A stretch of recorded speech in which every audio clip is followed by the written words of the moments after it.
fiery horse with the speed of light, a cloud of dust, and a hearty hi-yo Silver, the Lone Ranger.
His faithful Indian companion Tonto, the daring and resourceful masked rider of the plains, led the fight for law and order in the early western United States.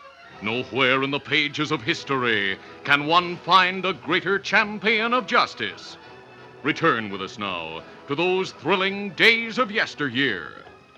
From out of the past come the thundering hoofbeats of the great horse Silver. The Lone Ranger rides again. Come on, Silver. Let's go, big fella. Hi-yo, Silver! Aye!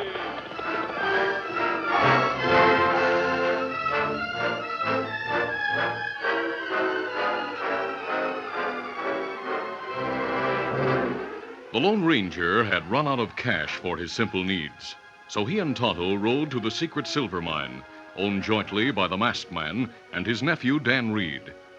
The trusted old friend who lived in a shack that concealed the mine welcomed the two men warmly, then pointed to a bench where he had piled the small gleaming bars of silver he'd refined with hand equipment. Well, there's the silver all set and waiting for you. Good. Here's your silver bullets. Well, thanks, Jim. Tonto, will you bring in the saddlebags? Me get 'em. Lad, I suppose you'll ride from here to Border City. Yes, Jim. That's where a friend of mine exchanges the silver for money.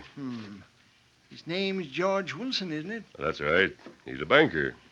In Border City, did you ever hear of a man named Ringo? Oh, yes. When I was there 6 months ago, he owned a cafe. He owns more than that now, lad. He just about owns the town, including the mayor and the sheriff. And he's hoping to own George Wilson. Jim, how do you know all that? Well, last week, when I was in the valley town for supplies, I met a man from Border City. Told me what had happened there. He said all the decent folks were moving out to make room for the outlaw friends of Ringo, who were moving in. That's news to me. I thought it would be. Jim, when decent citizens leave their homes to make room for outlaws, something must be done, and I'll do it.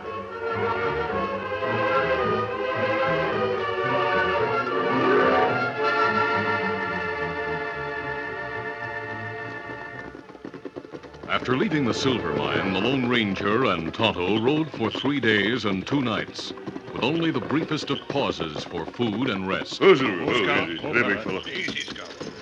It was late the third night when they drew rein and dismounted near the stable behind a big rambling house just outside of Border City. The Lone Ranger looked toward a lighted window and said, That's the window of George Wilson's study. He must still be up. That good. Now, take the saddlebag and go to the house. You better stay with Scout and Silver, Tonto. Me wait here. Tonto watched his masked friend walk to the house about 50 feet away and tap on the French door. The door was opened, The Lone Ranger stepped inside. Then the door was closed and a drapery drawn across it. At that moment, a man spoke behind Tonto's back. Stand still, Injun. Don't make a noise. You're covered. Hold your hands high while we take away your fighting tools. There. Now turn around. Oh. Where you come from? We were around the side of the stable. Who are you? Me, Tonto. Me friend, the banker Wilson. You maybe guards, huh? Guards? Ah. Well, I reckon we're something of the sort. Who's the man who was with you? Oh, him friend of Wilson. Heap good friend. In the moonlight, it looked like he wore a mask. Oh, him wear mask, but him not outlaw. Him Lone Ranger. What? The Lone... Trip, did you hear that? Yeah, that checks. The mask, the white horse. That's something we should tell the boss. What you mean, boss? You not work for Wilson? Mace, you talk too much. What'll we do? I'll show you what we'll do. Now turn around, Tonto, and walk ahead of us. Get right. going. Come on, Mace. Walk right around the side of the stable, Tonto. What do you got in mind, Trip? We'll tie and gag the engine. No, you not. No. Hey, you hit him hard, Trip. Just knocked him out. Never yet killed a man with a gun barrel. Tie and gag him. We'll leave him here and report to Ringo. Ringo was expecting George Wilson would call in another federal man or special and get investigated like he did before. Yeah, that's why he had us watching the house. But he never figured Wilson would get the help of the Lone Ranger. I wonder what Ringo will do about this. I don't know, but I bet he'll do plenty.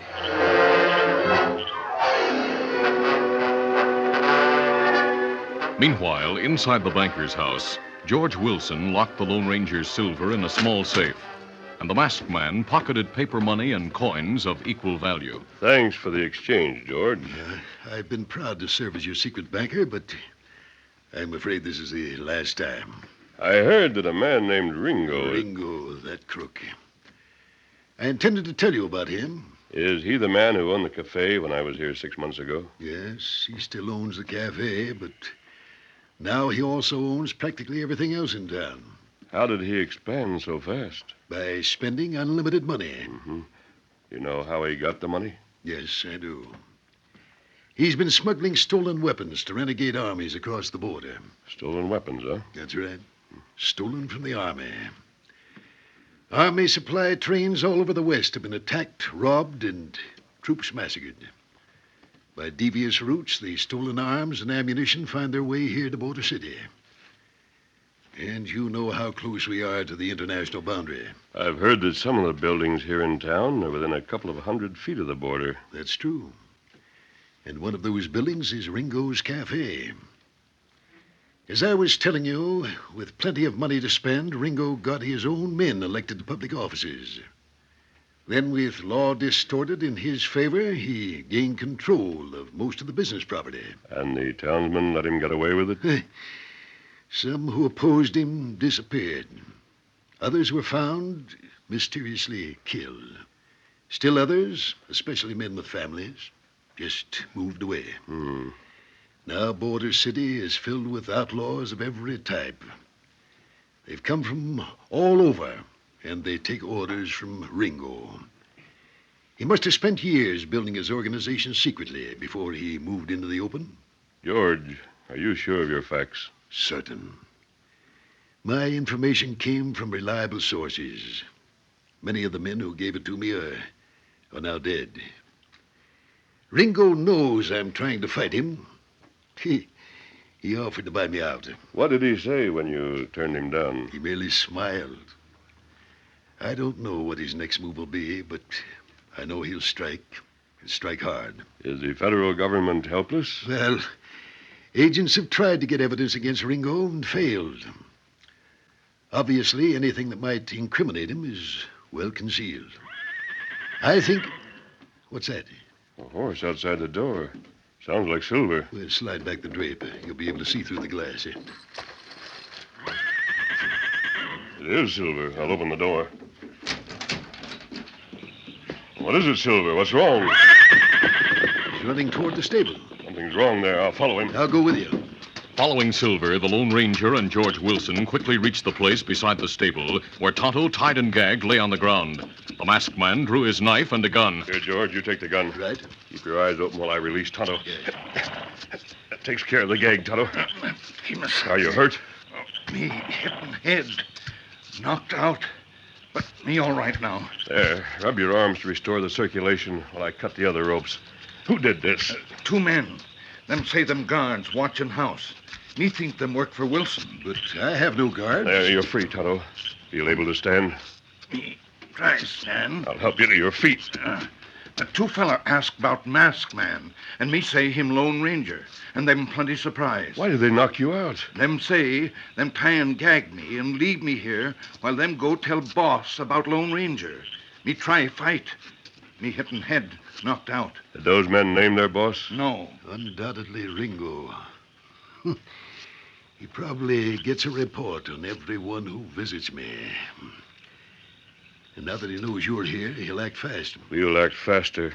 I'll call on Ringo tonight. No. It would be suicide for you to go to his place. I'll reduce the risk by wearing a disguise. Have you some old clothes I might borrow? Well, of course, but... I'll join you and Tonto in the house as soon as I stable Scalps and Silver. From an assortment of Wilson's clothes, the Lone Ranger chose a dark suit and necessary accessories. While dressing in these, he said, Lucky I haven't taken time to shave for several days. My beard and a black patch over one eye should make a fair disguise. A black patch over one eye? Yes, that's right. I hope to be mistaken for an outlaw known as Patch. Is there any such person? Yes, indeed there is. I have a handbill describing him. Tonto, will you get it out of the pocket of that shirt? Me get it. Show it to Wilson. Patch was wanted in California for murder. We caught him a few weeks ago and turned him over to the law. Here, and Thanks. If I can impress Ringo and make him think I'm dodging the law, he may take me into his gang. I might then be able to get the evidence to smash him. If you get the evidence, I'll get the government agents to act on it. There, I think I'm ready. All but removing my mask and putting on the eye patch. I'd say you look all right. This description's very general. You're about the right size. The clothes look all right. here, gun belt, Kemosabe. Thanks. Oh, you can't take that into Ringo's cafe. All guns and gun belts are collected at the door. Oh, that bad. Maybe if someone sees silver bullets, them know who you are. I can't run that risk. Lend me your gun belt, Tonto. Me give you belt, but holster empty. Men who knock me out take gun. I have an old one that'll fit the holster. You want this handbill? Yes, I hope to use it to good advantage. You ready now, Kemosabe? Oh, but the black patch, Tonto. I'll make it from an extra mask. And for the first move against Ringo.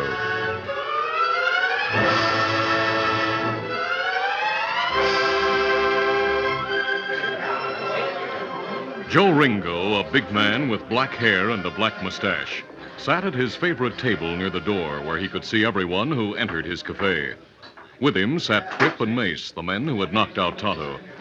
After finishing their report, they went on talking without noticing that Ringo was deep in thought. By now, the Redskins probably regained consciousness, Mr. Ringo. Masked man might have found him. Mace and me didn't know what to do, Mr. Ringo. That's right, Mr. Ringo. He told us to let you know who went to Wilson's house, but you didn't say anything about bringing in prisoners. Like I said, we didn't know what to do. Be quiet. Can't you see that I'm trying to think? Sorry, Mr. Ringo. So Wilson sent for the Lone Ranger. Wonder how he located him. I don't know, Mr. Ringo. I'm not asking you. Oh, I thought Wilson might try to fight me by sending for more federal agents. But the Lone Ranger... He's not restricted by legal technicalities. Boys. yes, sir. Yes, Mr. Ringo? I've decided on our next move. Someone has to kill the Lone Ranger.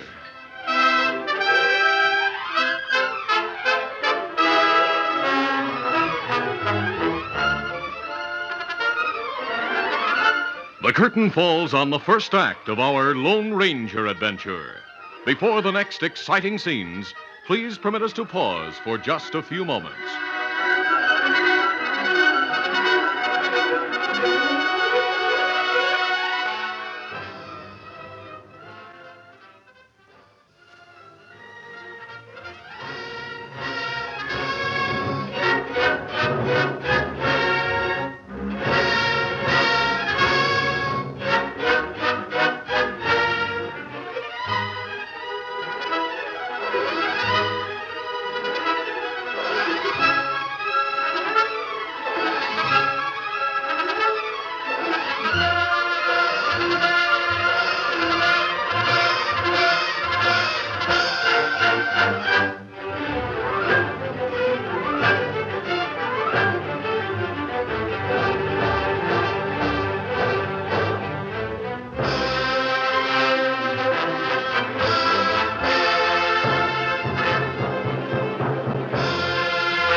Now to continue.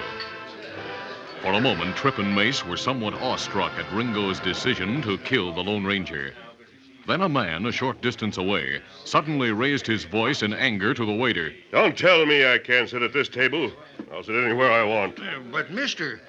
Ringo doesn't like to have one man hold down a big table. I don't care what Mr. Ringo likes. He wants me to move. Tell him to move me. Everyone's attention was focused on the tall stranger with the eye patch, but no one suspected he was the Lone Ranger. Ringo spoke to Mace and Trip. Who's the man with the eye patch? I don't know, Mr. Ringo. He came in a few minutes ago. You bring him to me. I want to talk to him. Right, Mr. Ringo. Come on, Trip. Ringo will teach that patch-eyed gent who runs things around here. Yeah, he sure will. Well, what do you two want? Stranger, Mr. Ringo wants to talk to you. He's at that table over yonder. He wants to talk to me. Time to come here. He told us to bring you to him. Oh? Well, come on, move. Take your hand off my arm. You're coming with us. Grab him, Mace. Gentlemen, I don't like to be grabbed. The Lone Ranger leaped to his feet. He wrenched free of the outlaw's grip and drove a fist to Mace's chin. Trip swung hard, missed. All right, take it. And took a straight jab to the stomach. Then both men, hurt and enraged, tried to overwhelm the stranger. Show you. Smash every bone in your body. The Lone Ranger dodged, ducked, and sidestepped, avoiding clumsy swings, while stabbing Ringo's men repeatedly with clean, short blows. His head, hand, and footwork brought murmurs of admiration from the crowd. Even Ringo smiled. Trip stumbled back and smashed into a table, while Mace threw himself at the tall stranger. Nailed you yet. For the Lone Ranger, the fight was but a means to an end. Sparring defensively, he backed close to Ringo's table. As if by accident, a folded sheet of paper slipped from his pocket and fluttered to the floor at Ringo's feet. Ringo picked it up. This has gone far enough. It's time you went to sleep. No. And here's your nightcap. While the Lone Ranger stood looking at the two men sprawled unconscious on the floor, Ringo arose and said, Stranger, I still want to talk to you. My name is Ringo. You'd have less broken furniture if you'd spoken to me in the first place, instead of sending those muscle-bound grizzlies to my table. The furniture can be replaced.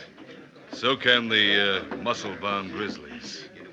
Boys, take Mace and Trip into the back room till they wake up. Yes, Mr. Ringo. All right, boy. Will you step into my office? I came here to eat. I've traveled a long way and I'm hungry. You'll be my guest. I'll have food brought to the office. I'd like to talk to you. Suits me. The first step of his plan having been successful, the Lone Ranger followed Ringo into a beautifully furnished office and sat down. He expected an invitation to join the gang, and little suspected what Ringo really had in mind. The gang leader began with a smile. Your food will be here in a few minutes. Meanwhile, I'll return this handbill. You dropped it, Patch. I read it. What are you doing in Border City? The trains don't cross the border. Oh, I see. You came here by train and you want to cross the border. You saw the handbill. You think I'm safe in the States? No, Patch. But on the other hand, you can't cross the border. Yeah, why not? The whole border district is heavily patrolled by government agents looking for gun runners. They'll stop you and question you. They undoubtedly have reports on all men who are wanted by the law. Oh, I didn't expect that.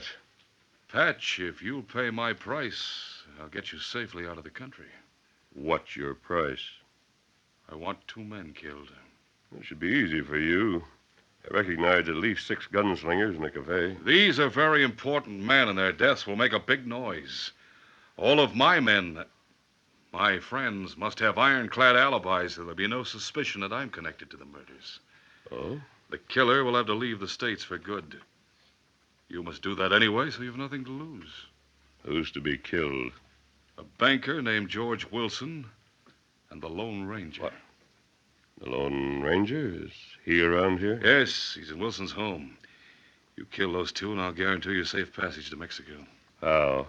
By bribing the Border Patrol? No, by means of an underground tunnel. It's dry now, but it was once the bed of an underground river. It runs under the border and opens into a hidden ravine in Mexico, about half a mile from the border. Few people know of its existence. Where's the opening on this side of the border? You'll see it in due time. After the shooting, come here as quickly as possible. Come to this office through the side door without going through the cafe. Do you mean to say you got to the tunnel from this office? You'll see tomorrow night. Meanwhile, you stay in my hotel next door. Do you want me to wait until tomorrow night? Yes, I'll arrange a party in honor of the men of the Border Patrol. All of my friends and associates will be there, as well as the men from the Border Patrol camp who are off duty. Giving you a number of federal men as alibi witness for your friends. Exactly. Just one thing, Ringo. Well? I want to study the situation in advance. I'd like to look over Wilson's house and grounds tonight. I'll have Mace and Tripp take you there. Aren't they the men I fought? Yes. They'll make no further trouble. The waiter, Mr. Ringo. Oh, here's your food. Come in. While you're eating, I'll see if Mace and Tripp have recovered. While alone in the office with his meal, the disguised Lone Ranger quickly adjusted his plans to the startling new development. He penciled a note of instructions for Tonto, and it was in his pocket when Ringo returned to the office. Mace and Tripp are ready when you are. I'm ready. Where's my gun? You'll not need it tonight. You're just going to study the situation. I'll give you your gun when you leave on your mission tomorrow night. During the short walk to the estate of George Wilson, just beyond the edge of town, Tripp and Mace were sullen and spoke only when necessary. They kept the man they knew as Patch between them, while he studied the lighted house from all sides, then moved to the door of the dark stable. I want to look inside the stable What for? to see if the White Stallion or the Lone Ranger's there. All right, come on.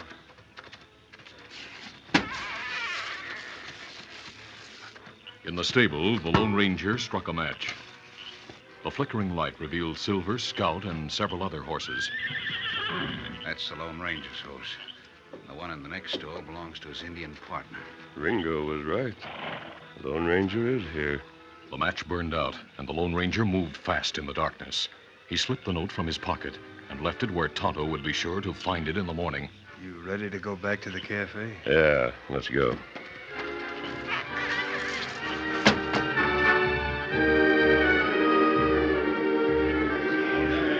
The following evening, Ringo played host. All of his men and a number of invited townsmen were in the cafe to honor the Border Patrol. Presently, Ringo excused himself, hurried to his office, and closed the door. He unlocked his private door, and a moment later, the Lone Ranger, still posing as Patch, walked in from the alley. Well, right on time. I like that. Ready to go? Yes, I'll need my gun. Here. You sure you'll be able to get into Wilson's house? No doubt of it. I'll be back here in half an hour. I'll be here in the office. Meanwhile, I'll make myself conspicuous in the cafe. In the cafe, Ringo covered his nervous tension with forced laughter. Well, that's the best joke of the evening, Captain. Tell us another one, will you? He kept close track of time, and soon he once again hurried to his office. Seated at his desk, he watched the clock. The man known as Patch had been gone 30 minutes. 31. And then...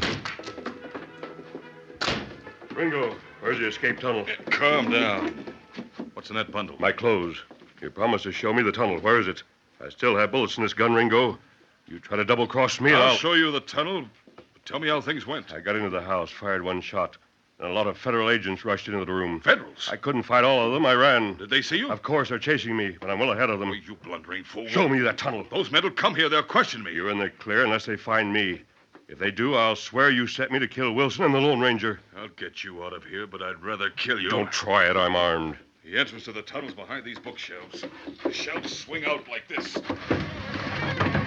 Very clever. Go down the steps. You'll find a lantern. Just keep going straight ahead. Right. Oh, wait. Did you kill the Lone Ranger? Ask the federal men what happened. Ringo didn't dare wait longer. He closed the secret door.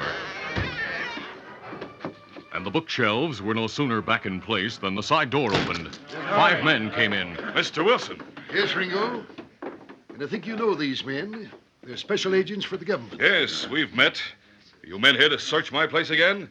If so, I trust you have a search warrant. Ringo, we're looking for a man who we think came here. The man you sent to my house. I've no idea what you're talking about. You tried to hire a killer. Wilson, I'm getting tired of your accusations. You've tried to prove I deal in stolen army goods, that I'm a gun runner, a smuggler.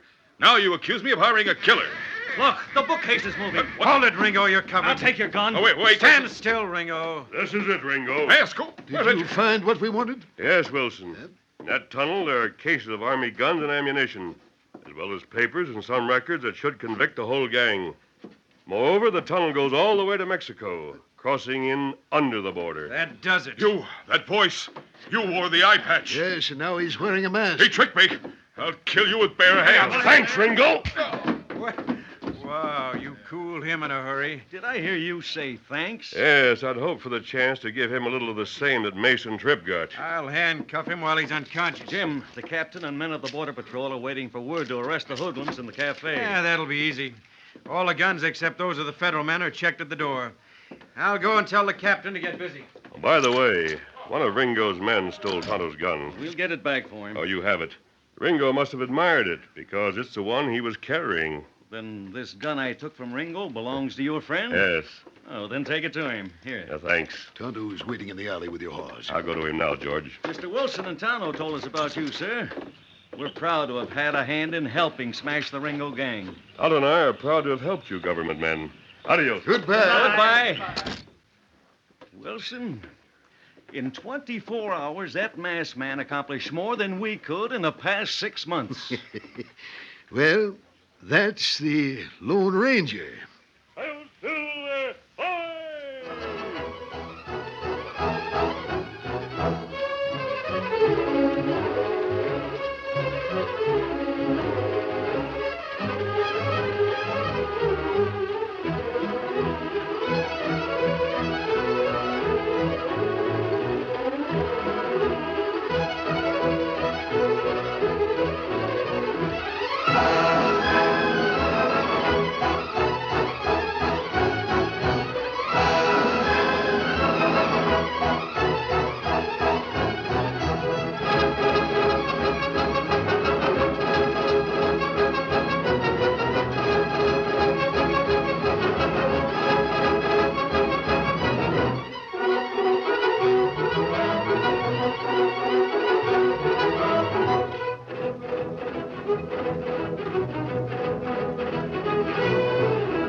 This is a feature of the Lone Ranger Incorporated, created by George W. Trendle, produced by Trendle Campbell Muir Incorporated, and directed by Charles D. Livingston.